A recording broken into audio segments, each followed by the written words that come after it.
మన మొరలు కొన్ని దేవుడు వినకపోవటమే మనకు మంచిది. నిజమండి.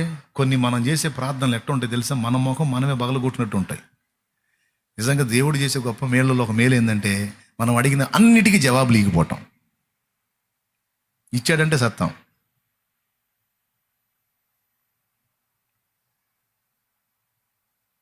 కొన్నిసార్లు చిరాకు పుట్టి, అసలు దేవుడా నన్ను ఎందుకు బతకనిస్తాను, ఒక్క దెబ్బతో చంపేరాదా, పేడ వదిలిపోయిద్ది అన్నావు అనుకో, ఆమేన్ అన్నాడు అనుకో,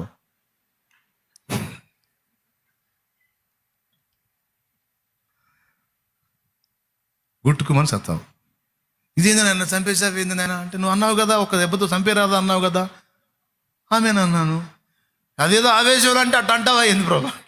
చాలా ప్రార్థనలకి జవాబులు ఇవ్వనందుకు దేవునికి స్తోత్రం, చాలా ప్రార్థనలకు జవాబు ఇచ్చినందుకు దేవునికి స్తోత్రం.